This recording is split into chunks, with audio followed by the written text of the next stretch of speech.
It was a bustling Friday night at the Grand Oak, one of Los Angeles's most prestigious fine dining establishments. The dining room shimmered with crystal chandeliers, polished marble floors, and tables adorned with pristine white cloths. The air was filled with laughter, murmurs of conversation, and the occasional click of a camera capturing golden desserts and artfully plated dishes. Seated quietly in a corner was a man in a simple gray polo shirt and casual slacks, nursing a glass of whiskey. He looked out of place amid the glamorous crowd of tech moguls, social media stars, and old money elites. Few paid him any attention. To most, he was just another diner. But to the veteran staff of the Grand Oak, he was far from ordinary. 6 months earlier, Clint Eastwood, the legendary actor and director, had quietly purchased the restaurant. Known for his humility and sharp eye for detail, Clint often visited incognito to observe how the staff treated everyday customers. He believed the true essence of hospitality wasn't in how they catered to celebrities, but how they treated people without status. His only request to the team? Treat him like anyone else. But not everyone on the staff knew who he was. Rachel, a new waitress fresh out of a prestigious hospitality school, was on her second month at the restaurant. Ambitious and eager to make a name for herself, Rachel had her eyes set on becoming a top-tier food influencer. She spent her shifts fawning over VIPs, ensuring their glasses were never empty and their plates always pristine. But her attitude toward ordinary customers was less than stellar. When Rachel first spotted Clint in his plain attire, she immediately categorized him as unimportant. To her, he was just another older customer taking up valuable space. As the evening wore on, her disdain became more apparent. From across the room, Thomas, the restaurant's longtime manager, observed Rachel with growing concern. He had seen her condescending behavior before, usually aimed at underdressed diners or those who didn't order the most expensive dishes. But tonight, she was unknowingly walking into a storm. Rachel approached Clint's table with a rehearsed smile that didn't quite reach her eyes. "Good evening, sir," she said, her tone polite but strained. "I couldn't help but notice you've been nursing that whiskey for a while now. Perhaps you'd be more comfortable at the bar. This table is usually reserved for our dining guests." Clint looked up, meeting her gaze with calm, steady eyes. "I'm comfortable here," he replied simply, taking another slow sip of his whiskey. Rachel's smile faltered. "Sir, our executive chef prepares an exclusive menu, and the prices reflect the caliber of this establishment." Her eyes swept over his polo shirt and slacks, judgment written all over her face. Nearby, Miguel, a young busboy who had immigrated from Mexico 2 years ago, overheard the exchange. Miguel knew exactly who Clint was. He had grown up watching Clint Eastwood movies with his father. Seeing Rachel's attitude toward the man he admired filled him with quiet frustration. Clint set his glass down, unfazed. "I'm aware of the prices," he said in a low, gravelly voice, his tone calm yet commanding. Rachel wasn't deterred. She pulled out her notepad with exaggerated movements. "Well then, shall I explain the menu? Slowly, perhaps?" Her words carried a thinly veiled jab at his age. Miguel stepped forward, unable to stay silent any longer. "Miss Rachel, maybe I should call Thomas." "Stay out of this," Rachel snapped, cutting him off. "Go bust the tables, that's your job." Miguel froze, his face flushing with anger and embarrassment. Clint's eyes flicked to the young man, a flicker of approval in his gaze. "Now, sir," Rachel continued, her voice louder now, drawing the attention of nearby diners. "This isn't some roadside diner. This is the Grand Oak. We have standards. Times have changed. People who dine here appreciate modern luxury." Clint leaned back in his chair, a faint smile tugging at the corners of his mouth. "Modern luxury," he repeated, his tone thoughtful. "What exactly does that mean to you?" Rachel blinked, caught off guard by the question. "It means exclusivity, elegance. It means catering to those who belong here." "And you decide who belongs?" Clint asked, his voice calm but piercing. Rachel hesitated, but the growing audience emboldened her. "Yes. I mean, no offense, but there are expectations here. This table could go to someone who looks the part?" Clint interrupted, his voice cutting through her sentence like a knife. Rachel opened her mouth to respond, but the words caught in her throat. Clint's gaze was steady, unyielding, and something in it made her falter. At that moment, Thomas finally arrived, his face pale. "Rachel," he began, his voice trembling slightly. "Step back." "But Thomas—" "Now," Thomas said firmly. Rachel reluctantly stepped aside, her confusion turning to frustration. "What's the big deal?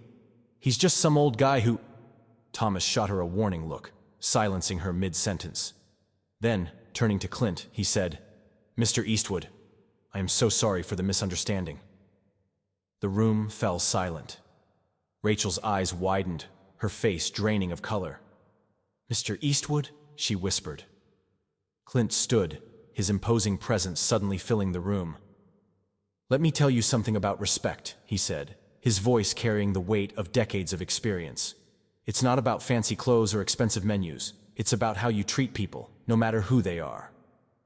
He glanced at Miguel, then at the other staff members watching intently. "And Miguel here seems to understand that better than most." Turning back to Rachel, he added, "You have a lot to learn about this business. But don't worry. Tonight, you'll get a chance to start." Clint looked at Thomas and gave a nod.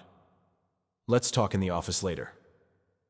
Without another word, he left the dining room, leaving a stunned Rachel, a proud Miguel, and an unforgettable lesson for everyone who witnessed the exchange. This moment would go down in the restaurant's history, not just as a lesson about respect, but as another legendary tale in the life of Clint Eastwood. The Grand Oak was humming with life on a Friday night, its elegant dining room a testament to modern luxury. Crystal chandeliers bathed the room in a soft glow as the city's elite indulged in extravagant meals and captured picture-perfect moments for their social media feeds. At a corner table, however, one man stood out, not for his flamboyance, but for his simplicity. Clint Eastwood, dressed in his signature gray polo shirt and slacks, sat quietly, sipping his whiskey. For 6 months, he had made it a habit to visit his own restaurant every Friday, blending in among the patrons. To most, he looked like just another diner, unassuming and ordinary. But to those who knew, he was anything but. Rachel, a young waitress with lofty ambitions of becoming a food influencer, didn't know who he was, nor did she care. To her, Clint was a distraction from the important guests, the ones in designer suits and flowing gowns. She had already sized him up, an out-of-place older man who didn't belong in a high-end establishment like the Grand Oak. Her judgment wasn't subtle, it never was. From across the room, Thomas, the restaurant's seasoned manager, watched the scene unfold with growing dread. He saw Rachel's disdainful glances, her impatient posture, and the way she hesitated before approaching Clint's table. He knew she was about to make a mistake, and he was powerless to stop it in time. Rachel finally approached Clint, her heels clicking against the polished floor. Her smile was as polished as the silverware, but it didn't reach her eyes. "Sir," she began, her tone polite but condescending. "You've been nursing that whiskey for quite some time now. This table is typically reserved for dining guests. Perhaps you'd be more comfortable at the bar." Clint looked up at her, his expression calm and unreadable. "I'm quite comfortable here," he replied in his signature gravelly voice, taking another sip of his drink. Rachel's lips pressed into a thin line. "Our clientele expects a certain ambiance," she said, gesturing toward a table of young entrepreneurs snapping selfies with their gold leaf desserts. "They respect what the Grand Oak represents. They belong here. They're not pretending." The irony of her statement didn't go unnoticed by the veteran staff, who exchanged wary glances. Clint's eyebrow quirked, a faint smile tugging at his lips. "Pretending?" he repeated, his tone mild but pointed. Rachel's patience was wearing thin.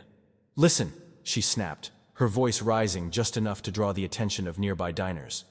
"This isn't some set for one of those old cowboy movies.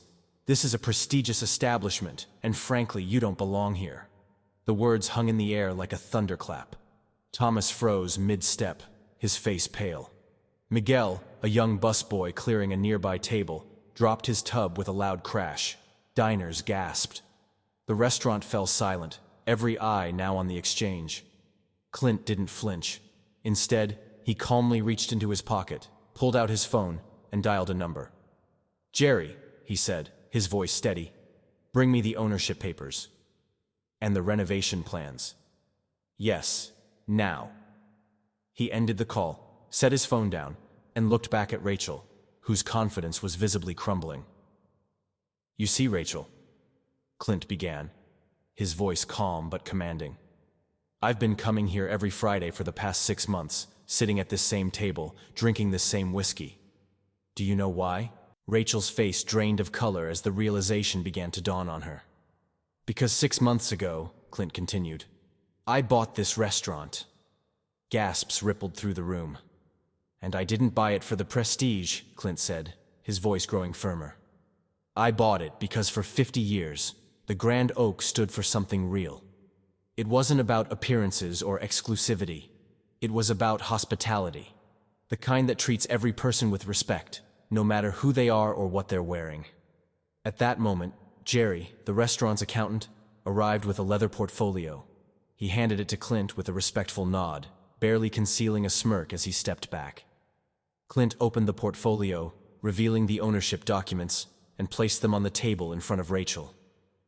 Rachel stood frozen, her notepad dangling from her hand. Each passing second seemed to hammer home the weight of her mistake. Clint leaned forward slightly, his gaze never wavering. "The question, Rachel, isn't whether I belong here. It's whether you understand what this place stands for." Rachel's lip quivered as tears filled her eyes. She opened her mouth to speak, but no words came. Clint gestured to Miguel, who was still standing nearby, wide-eyed. "This young man," Clint said, "recognized me. Not because of some social media post, but because he grew up watching my films with his father. He understands something you don't. Respect isn't about appearances. It's about how you treat people."